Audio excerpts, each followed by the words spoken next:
If you're spending just $500 a month on things that feel completely normal, completely harmless, and completely affordable, there's a good chance you're quietly giving up more than $1.2 million over your lifetime. Not on luxury vacations, not on private jets, not on anything that would make your neighbors think you're rich.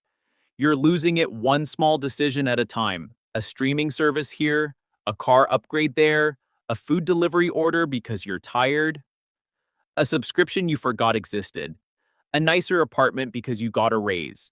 Individually, none of these choices seem important. Together, they create one of the most expensive traps in modern personal finance. And the scary part is that most people never realize they're in it. Let's meet Ryan.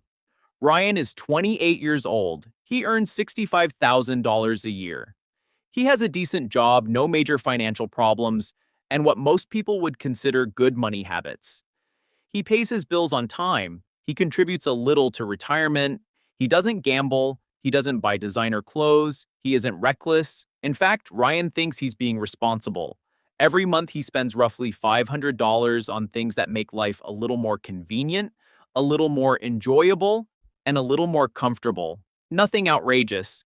$18 for Netflix, $15 for Spotify, $20 for cloud storage, $80 for food delivery fees and markups, a few subscriptions he barely uses, the occasional impulse purchase on Amazon, a slightly more expensive phone plan, some premium apps, a few upgraded services. Altogether, it comes to about $500 a month. Ryan looks at that number and shrugs. $500 doesn't feel life-changing. It's not enough to buy a house. It's not enough to retire. It's not enough to become wealthy. So he spends it. And that's where the trap begins. Because most people think about money in terms of dollars. Wealth is built in terms of time. The moment Ryan spends that $500, he doesn't just lose the $500, he loses every dollar that money could have become. And that's a much bigger number. Let's run the math. Suppose Ryan invested that $500 every month into a low-cost index fund earning 10% annually. Nothing fancy, no stock picking, no crypto, no market timing, just consistent investing. After 1 year, he'd have about $6,300. Not impressive. After 5 years, roughly $39,000. Still not life-changing.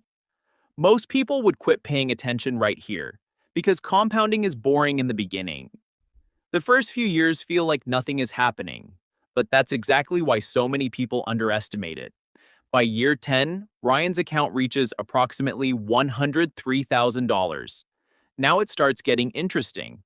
By year 20, it's around $382,000, and by year 30, about $1.13 million, 35 years, roughly $1.9 million. The same $500 that felt insignificant every month quietly turned into a fortune.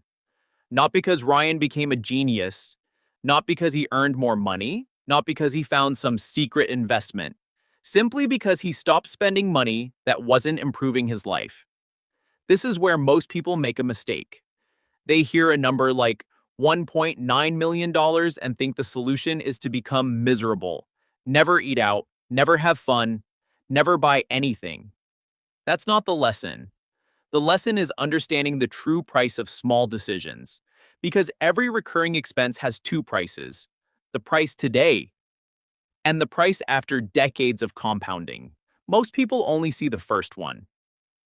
Let's look at an example. Imagine Sarah. Sarah loves food delivery apps. She orders dinner 4 times per week.